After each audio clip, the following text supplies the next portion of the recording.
నీ రిషిసాన్ని వదిలిపెట్టి వెళ్తున్నావా పొగరు అని ప్రేమగా వసుధారని అడుగుతూ ఉంటాడు. వసుధారకి నిజం బయటపెట్టి వసుధాన్ని గట్టిగా హగ్ చేసుకొని బాధపడుతున్న రిషి. అవునండి, రాబోయే కథలో చాలా ఇంట్రెస్టింగ్ అయితే ఉంటుంది. మీకు కనుక ఈ వీడియో నచ్చితే వీడియోకి ఒక లైక్ చేయండి, సబ్స్క్రైబ్ చేసుకోవడం అస్సలు మర్చిపోకండి. వీడియో స్కిప్ చేయకుండా చూడండి, చాలా బాగుంటుంది అనమాట. ఇంక ఈ లోపలికి వెళ్ళిన వసుధార అయితే సరోజ అన్న మాటల్ని పదే గుర్తు చేసుకుంటూ ఉంటుంది. గుర్తు చేసుకొని బాధపడుతూ ఉంటుంది.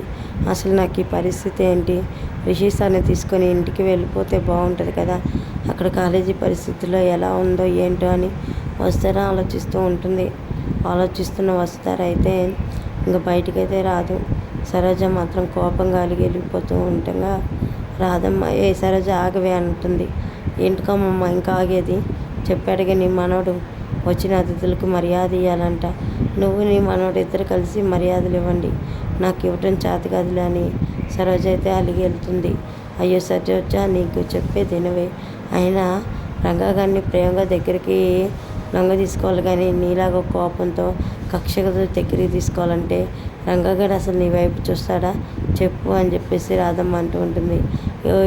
ఏంటి అమ్మమ్మ ఊరుకుంటుంటే మరి ఇదైపోతున్నా, చిన్నప్పటి నుంచి రంగబావ నన్ను కాక ఇంకెవరిని అనుకున్నారు, ఇప్పుడు ఏదో ఈ టిక్యులర్ వచ్చి రిషి సార్ అనగానే రంగబావ కాస్త రిషి సార్ అవ్వడు కదా, చెప్పు నానమ్మ చెప్పు అని చెప్పి అమ్మమ్మ అని సరోజ అంటూ ఉంటుంది. లేదులేవే, నీకు బావకి రాసి పెట్టుంటే నీకు బావకి పెళ్ళి అవుతుంది, దాని గురించి ఇప్పుడు డిస్కషన్ ఎందుకు అని చెప్పేసి అంటూ ఉండగా ఇంక సరే అని చెప్పేసి సరోజ వెళ్ళొస్తానని వెళ్ళిపోతుంది.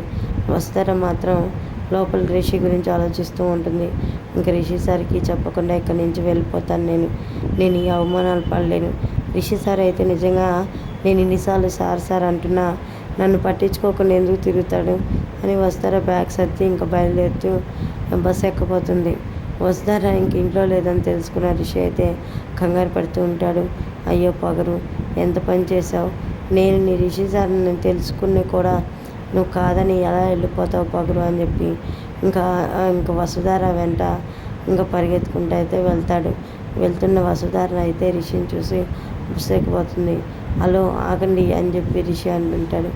ఏంటి సార్ ఎందుకు ఆగాలి అని ఇంకా వసుధార అంటూ ఉంటే, ఏంటి మేడం ఎందుకు ఆగేదేంటి, మీరు మా ఇంటికి వచ్చిన అతిథి, మీరు బయట తిరిగితే మీకు మళ్ళీ రౌడీల నుంచి ఏదైనా ప్రమాదం జరిగితే ఎలా చెప్పండి మేడం, అదే నేను ఇంటికి వెళ్దామని రిషి అంటుంటే, లేదు సార్ సారీ నేను రాలేను, నేను ఎందుకు రాలేను అంటే ఇంకా అక్కడే ఉండి మాటలు పడలేను, కంటి నిందగా నిద్ర రావట్లేదు, కులుకు అలసిపోయేటట్టు పని చేయటానికి పనికి చేతికి ముందుకు రావట్లేదు, ఏం చేయమంటారు చెప్పండి సార్ అని వసుధార అంటూ ఉంటుంది.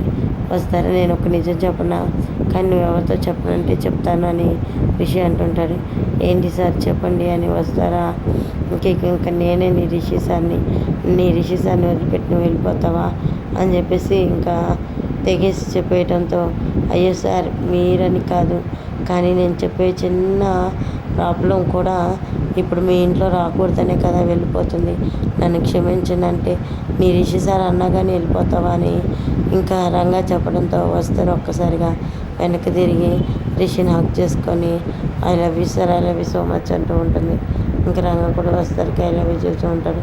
వీళ్ళిద్దరైతే హ్యాపీగా ఉంటాడు. మరి తర్వాత ఏం జరుగుతుంది ఏంటనేది నెక్స్ట్ వీడియోలో చూద్దాం ఫ్రెండ్స్.